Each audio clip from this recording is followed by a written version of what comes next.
Último video, video 4 del artículo de la doctora Camila de el diseño y el diseño y el diámetro de los implantes. Ayer quedamos en figura 4.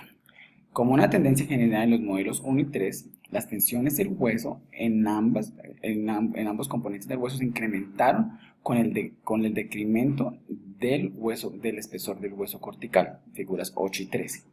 El implante se comprimió bajo AX y se dobló bajo carga BL, transmitiendo las cargas al hueso cortical que rodeaba su cuello. Capas más finas del hueso cortical eran menos duras que las capas más gruesas y eran por lo tanto deformadas de una mayor medida bajo ambas cargas, llevando a tensiones de EQV más elevadas en el hueso cortical. Estas fueron más adelante transmitidas al hueso esponjoso y así se llevó al incremento, y esto llevó a que se incrementaran las tensiones de EQV en el hueso esponjoso también. Por lo tanto, sería extrapolado que el hueso cortical más delgado alrededor del implante, que cuanto más delgado sea el hueso cortical alrededor del implante, más alto el riesgo de resorción de hueso y que puede contribuir a las fallas, a las altas tasas reportadas de falla de los implantes insertados en el tipo 4 del hueso, de acuerdo con la clasificación del Ecomisar de la mandíbula posterior.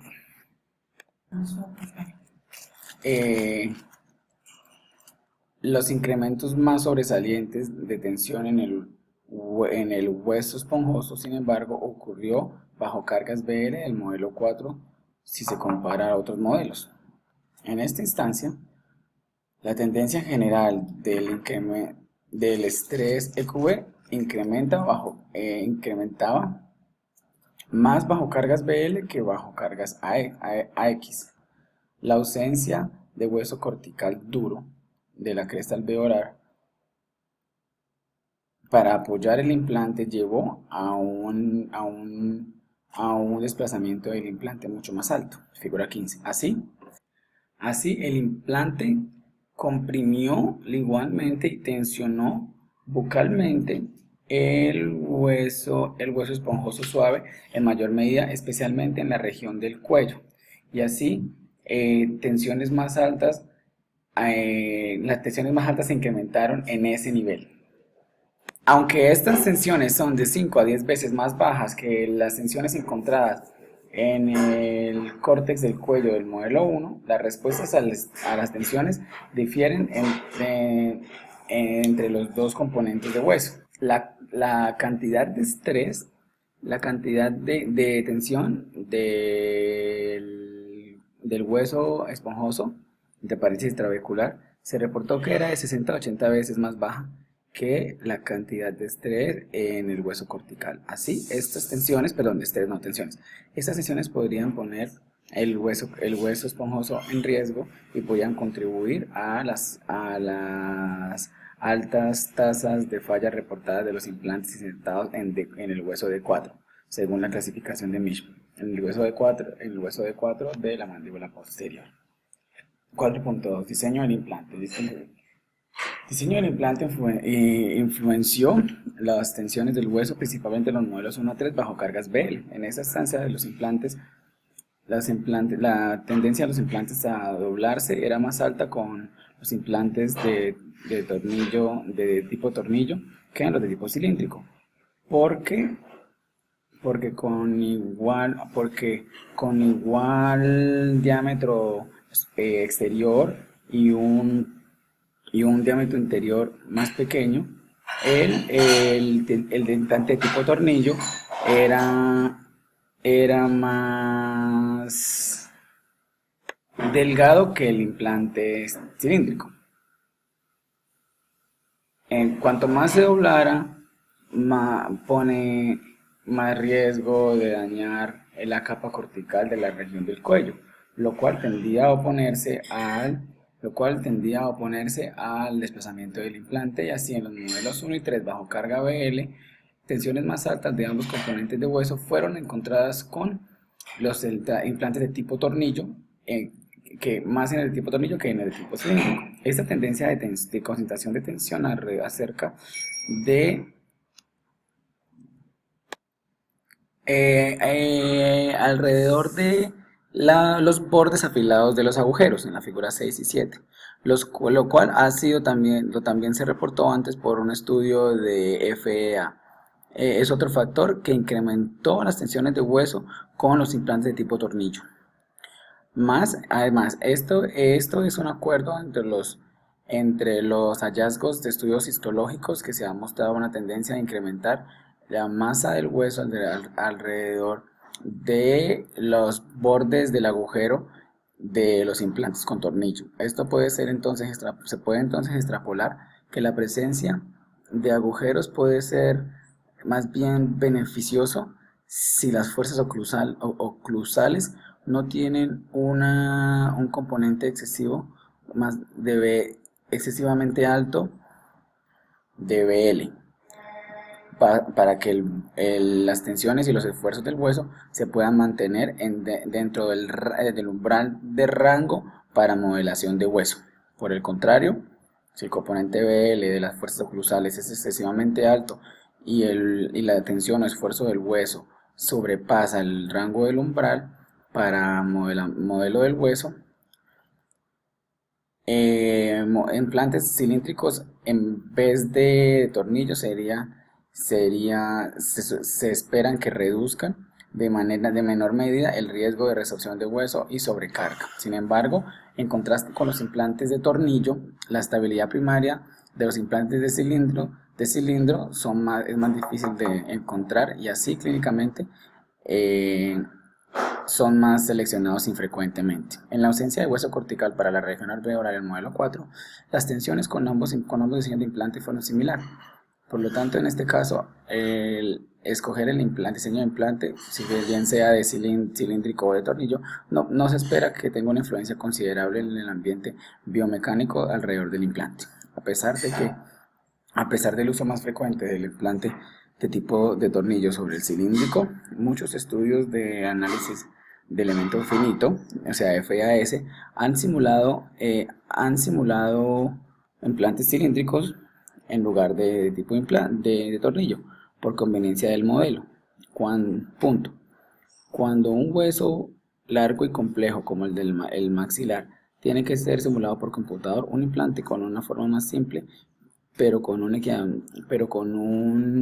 un comportamiento biomecánico equivalente, permitiría la creación de modelo de hueso más preciso a misma escala y veracidad de precisión de incrustación. Los resultados de este estudio sugieren que para la mandíbula posterior los modelos de implantes cilíndricos serían una buena aproximación. Podrían ser una buena aproximación a los implantes de tipo tornillo en futuros estudios de FA, pero una cierta subestimación podría ocurrir, especialmente cuando las tensiones bajo cargas BL se investigan. Sin embargo, en comparación con otros factores, tales como el espesor del hueso crestal cortical y la influencia, no está pronunciada. Diámetro del implante. En los modelos 1-3, tensiones EQB máximas de EQB en ambos componentes de hueso bajo cargas BL tendió a incrementar con cuanto más grande era el diámetro del implante. Implantes más amplios proveyeron un área más larga de contacto entre el implante y el hueso, y así las tensiones más bajas tensiones más bajas aparecieron bajo cierta carga, puesto que la dureza del implante, debido a la dureza del implante bajo cargas laterales incrementaron exponencialmente con su diámetro, la influencia del diámetro del implante en tensión de hueso era más pronunciada bajo cargas BL. Es más, la influencia de este factor estaba íntimamente relacionado con la presencia o ausencia de hueso cortical. 2 puntos. En la presencia de una capa de hueso cortical duro en el cuello, en la región del cuello. Esto se oponía al desplazamiento del implante. Un implante más delgado, de 4,1 milímetros de diámetro, se doblaba más y transfería tensiones más altas al hueso que un implante más amplio. Así, en pacientes con carga bucolingual alta, en pacientes con componentes de carga bucolingual alta y en la presencia de hueso cortical crestal, una pequeña mejoría de las condiciones biomecánicas en el hueso alrededor de los implantes, se esperaría que tuviera un implante más amplio. Sin embargo, este beneficio potencial necesita ser puesto en balance con el hecho de que la ubicación quirúrgica de un cuerpo más ancho, de un implante más ancho, es mucho más exigente. Convergentemente, en la ausencia de cresta cortical, hueso de cresta cortical para apoyar el cuello del implante, el implante por sí mismo, como es más duro, hasta entonces el implante por sí mismo es mucho más duro que el hueso esponjoso que lo rodea. Entonces era más desplazado, pero menos doblado, o sea, deformado bajo cargas BL, y esto llevaba a un desplazamiento mucho más grande del hueso en la región del cuello si se compara con los modelos 1 a 3. Por lo tanto, las diferencias en el comportamiento de doblaje dado por los diferentes diámetros del implante no podía compensar la falta de hueso duro en la región del cuello para impedir el desplazamiento del implante. Y así el diámetro del implante a duras penas influenció las tensiones del hueso en el modelo 4. En vez de eso, las tensiones similares fueron transferidas al cuerpo esponjoso alrededor del cuello del implante con ambos diámetros. Por lo tanto, en la ausencia de hueso cortical de la cresta alveolar a la maxilar posterior, no hay beneficio biomecánico que se pueda esperar de la selección del diámetro del implante. Conclusiones. Hueso cortical más delgado en la cresta alveolar llevó a concentraciones más altas de tensión acerca del cuello del implante en ambos componentes del hueso y puede poner en riesgo el hueso alrededor del implante. Es más, la ausencia de una capa de cortical alveolar incrementó exponencialmente la tensión en el hueso esponjoso, específicamente bajo cargas bucolinguales. Escoger un implante cilíndrico en vez de un implante de tornillo del mismo diámetro exterior o un implante de un diámetro más grande en caso del mismo diseño, en caso del diseño entre paréntesis de tornillo, podría bajar